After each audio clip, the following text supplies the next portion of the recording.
Hi friends, I am Bharath G of B.sc Computer Science Department from DG Vaishnav College, Arumbakkam, and I am here to present you a video on the topic HTML tags, basic tags of HTML, image tag, form tag and its attributes, frame tag and its attributes. Let's get into the video. Basic HTML tags with general definitions.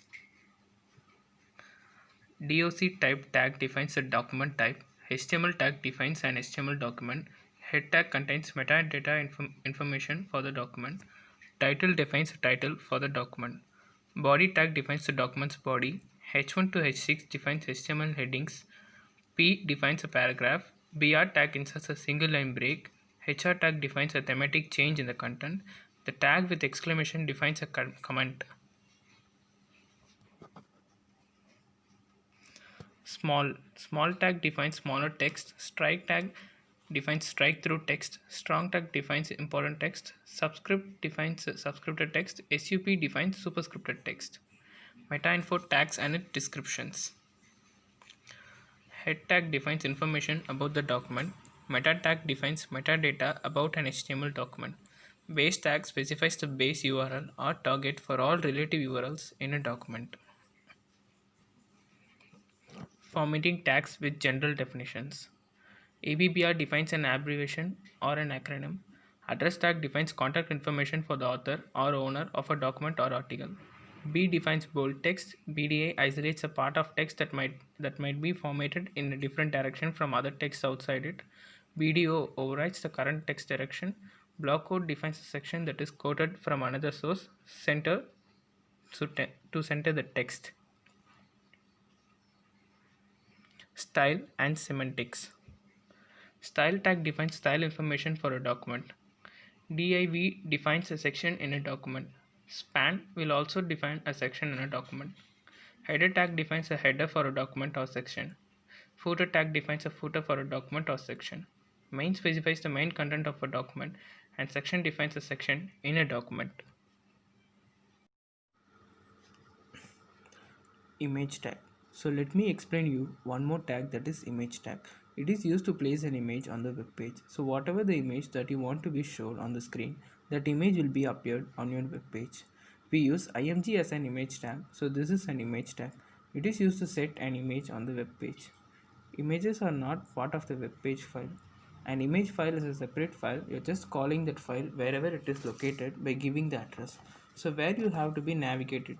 So whatever the file you want to be used, just you keep that image file in your HTML document so that you can directly call without giving an address. So better store all the images whatever you want to be displayed on the web page. You can store those images in the HTML folder itself.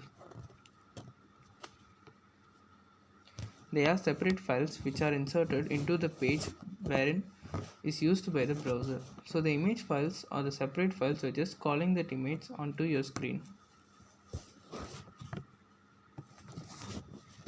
The image tag have some attributes like size, title, alignment, border size, source, src, like this. We will see how much size of the picture do you want, like the small picture or big picture or a very big picture, and title. You can give the title to the image, and alignment is where the picture has to be appeared in the screen, left side or right side or middle. You can choose where the picture had to be appeared. The border size, the image can appear with the border also. The border size can be changed. So see, here is an example.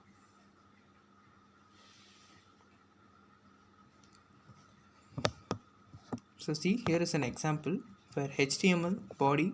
So this is an image tag, image src. I'm just calling pic.jpg. So the files you can call GIF files, PNG files, JPG files, whatever.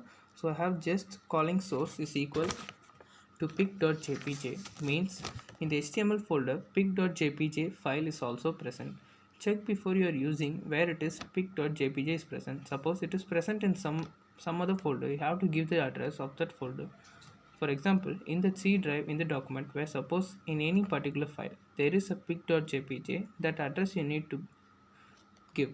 Otherwise you just copy that picture and paste in HTML folder, then you can directly access the file name. So the image source where this image is present, it means what is the source of that image, pic.jpg. Alignment, Right means the alignment right means the picture has to be appear on the right side of my web page. Close the body tag and HTML tag. So this is about the image tag. So I hope you understand what is an image tag is. Form tag. Now let's see the form tag. So this form tag is also one of the important tag in HTML. This is the main tag which is going to connect to the server-side scripting language. So if you want to save the files in the database and if you want to retrieve the data files from the database, this form tags will be used. Means these form tags are going to, with the help of the attributes that we are using the form tags, going to create a web page dynamically. So far you had seen this static web page created. So if you want to make the link with the HTML with the server-side scripting language and the pages that has to be made dynamically, you have to use the form tags. I hope you understand. Now let's see the website use form to collect the information from the user and transmit that information to a server for processing. So this is the main use of the form tag. It is going to collect the information from the user and transmit the information to the server for processing. Suppose if you open the Gmail account, you are going to use the username and password. It means you're giving the information, so it is just collects that. Suppose if you want to register a new Gmail account, so this form tag is going to collect the information from the user and transmit the information to the Gmail server record. Your messages, your user ID, password details, everything will be saved on the server. So next time whenever you want to log in, you just give the username and the password in the form page. Automatically your account will be open. So with the help of this form tag only, you are going to enter the details into browser to the server side. The HTML form is used to pass the data to a server. It is going to pass the data. So whenever you enter information, it passes the data to the server because of this form tag. You can have more than one HTML form in single page. And next is that don't put one form in another form, called as nested forms. So don't ever make it as a nested form. Just close that form tag and open another form tag. Don't club up and write it as a nested forms. Whereas in frames you can make it as nested frames, but in forms you are not supposed to make nested forms. Actually, there are 4 primary elements that are used within the form tag, that is input, select, text area and button. Input means whatever your message or that you want to insert in database, you have to use this input tag. Select, whenever you want to select some information from the database, use this select tag. Text area, it is used to write data on the text box. And the button, different types of button you can use, such as radio buttons, checkboxes, drop down list, such everything can be used. So now I would like to explain about designing of text field. The designing of text field in web page is basically used for accepting input. So as said, the attributes that we used or the elements that we used in the form tags, the input or select or button. Let's see the example. Basically, if I want to design a text field in web page, I want to create a web page like this.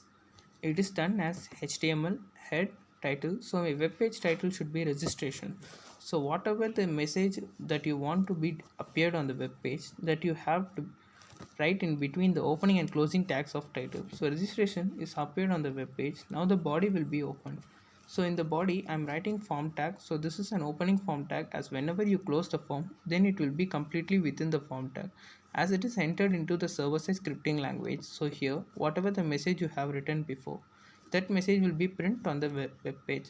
So enter name. Now the input type. So whatever type of input, if something you have to give to the data, such as any message to database server, you have to write input type is equal to text. Whenever I mention this, the text box will be created. So you can also create the text box size. For example, if I write size 30, the size will be big. If I write size 20, it will appear accordingly, but it is only the text box size. Then you have to close the input and break it, means some space will be created between the two messages. So next message, again enter register number. This message will be entered on the web page and the input type is again text. As to fill with information, then give the text size as 30, then give break and the next line. This time input type is button, as the button has to be created, not the text box where you can click on it. Then enter the value as send. The value means what message has to be appeared on a web page for on a button. For instance, if I give value as send button will be created. If value is copy, then copy button will be created. The value should always be within double quotes. Then close input tag. Next input type is button. As I want another button to be created, here the value is exit. So then close input, as whenever you click on send, it has to go to some other information. As it goes to another page, we have some action. tags to get through it, but here I want to explain you only with the static web page by using the form tag. So here I have just created a web page. So if you want to such type of page, this is the code. You can add your own buttons or other elements to enhance your page for according to your individual requirements.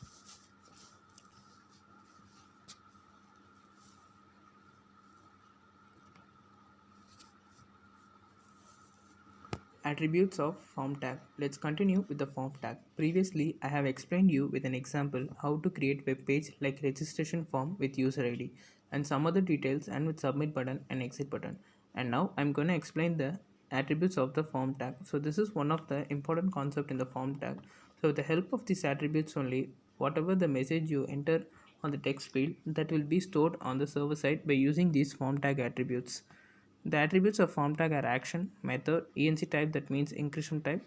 These are the three attributes. Action means what type of action needs to be performed. Method means what type of method, either it to be post or get.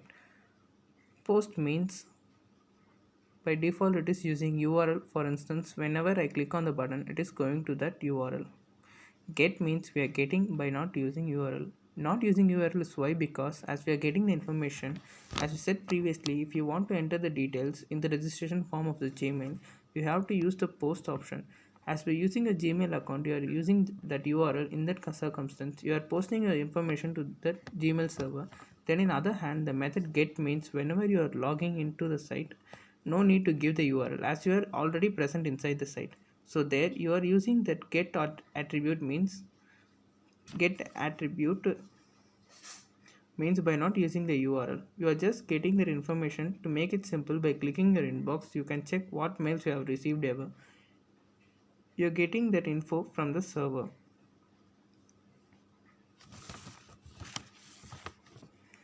As whenever I click on the enter button, what action needs to be performed is always a typical question. So that I'm going to explain about action attribute.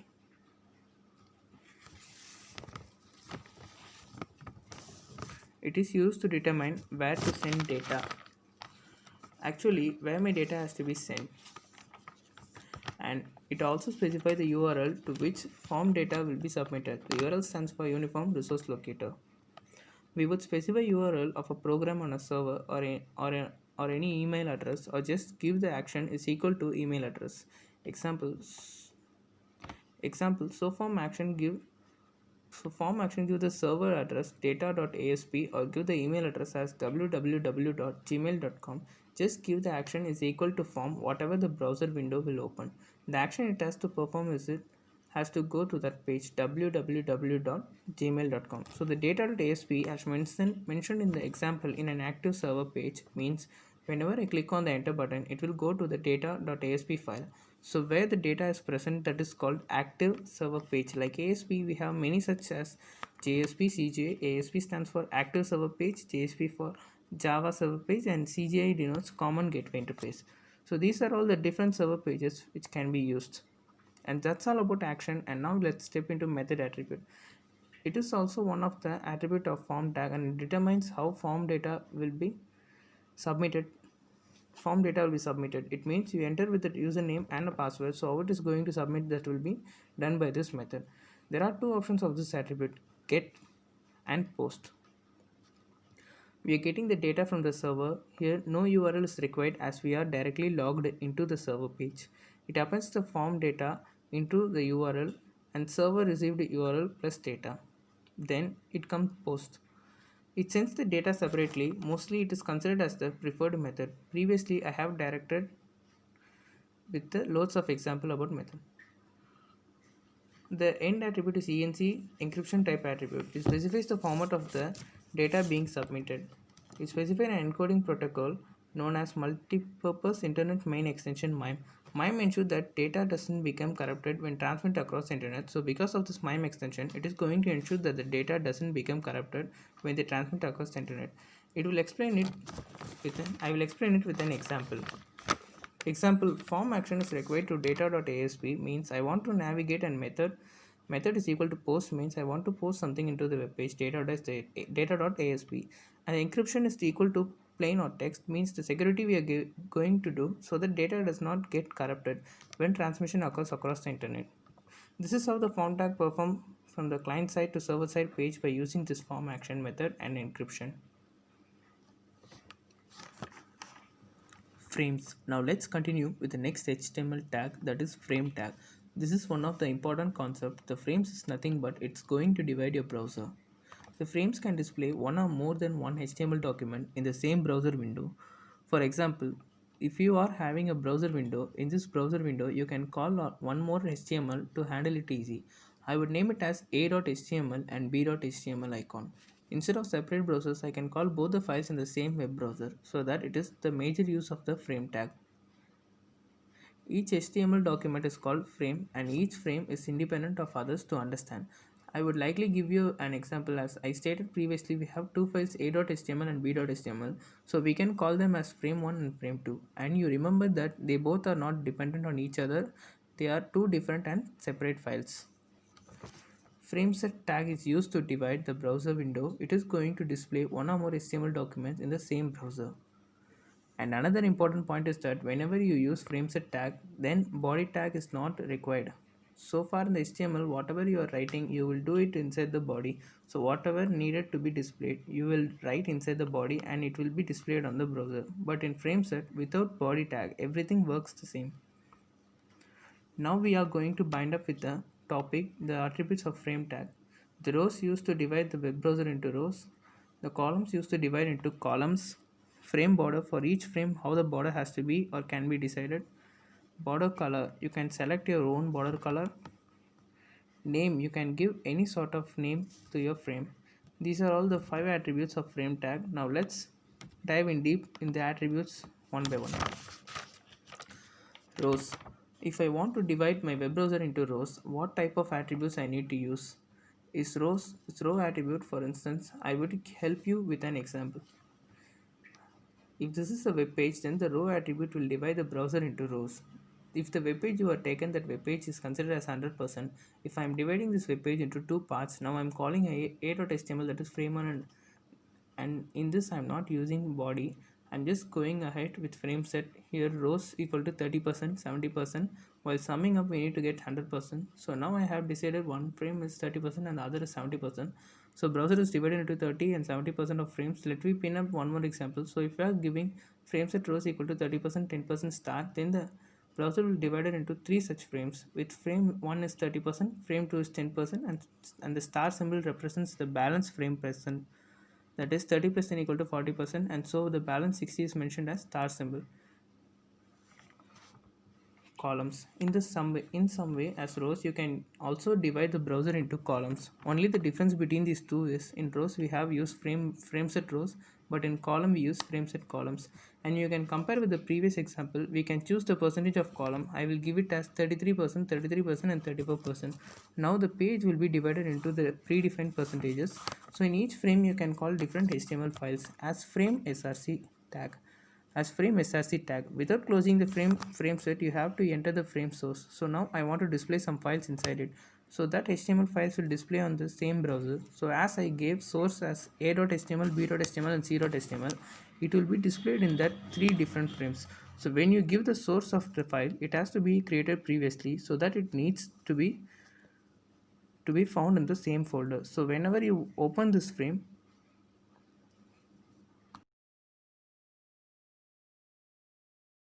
thank you for watching this video, friends. I hope this video finds you helpful.